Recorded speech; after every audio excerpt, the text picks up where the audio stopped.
Bonjour, aujourd'hui on va s'intéresser à la réparation. Quand un dommage arrive, comment on fait pour obtenir une indemnisation? C'est un peu un parcours du combattant, non? C'est souvent le cas, oui. Et surtout, une fois qu'on a le droit à cette réparation, d'où vient l'argent? Pour nous guider, on a une synthèse juridique qui va nous servir de boussole. Parfait. Alors, première étape, notre document est clair. Pour qu'un dommage soit réparable, il doit être légitime, direct, certain et personnel. J'imagine que ces 4 critères, ce sont des filtres en quelque sorte. C'est exactement ça. Des filtres pour éviter que les tribunaux ne soient submergés.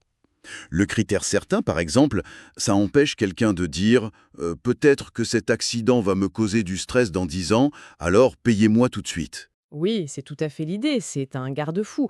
Le droit, il cherche à réparer un préjudice qui existe ou qui va se réaliser de façon inévitable. On ne spécule pas sur des angoisses futures. D'accord. C'est ce qui différencie le préjudice certain du préjudice qu'on appelle éventuel, qui n'est, lui, qu'une vague possibilité. Et le critère direct? Ça évite qu'on remonte une chaîne de causes à l'infini. Seule la conséquence vraiment immédiate du problème est prise en compte. D'accord, je vois. Donc, une fois que notre dommage a passé ses filtres, il faut le qualifier. La source fait une grande distinction entre le dommage patrimonial, qui touche au portefeuille en gros, C'est ça. et le dommage extra-patrimonial, qui est plus personnel. C'est ça. Et concrètement, ça se décline en 3 grandes catégories. D'abord, le dommage matériel. Bon, ça c'est facile, c'est la voiture abîmée, l'ordinateur cassé. Le concret. Voilà.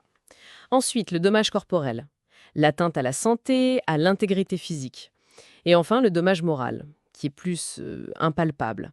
L'atteinte à l'honneur, la réputation, la souffrance affective. Donc, si quelqu'un publie des mensonges sur moi en ligne, et que ça ruine ma réputation, même si je ne perds pas d'argent directement, ça c'est bien un dommage moral qui peut être indemnisé. Tout à fait.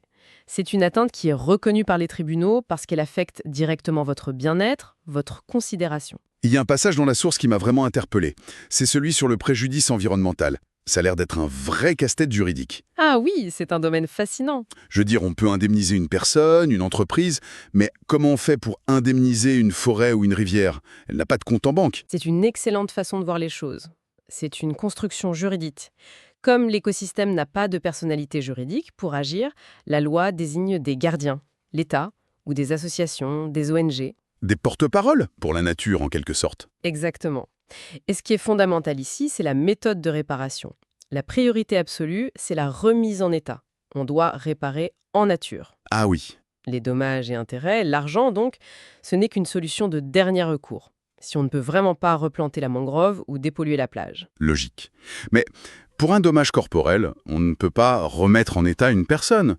Du coup, on en revient forcément à la question de l'argent. Et ça amène une autre question. Qui sort le chéquier à la fin? Alors, la société a mis en place un système à 2 piliers pour mutualiser ce risque. Le premier, c'est le plus connu, les assurances et les organismes sociaux. La Sécu, par exemple. La sécurité sociale, oui, pour les dommages corporels.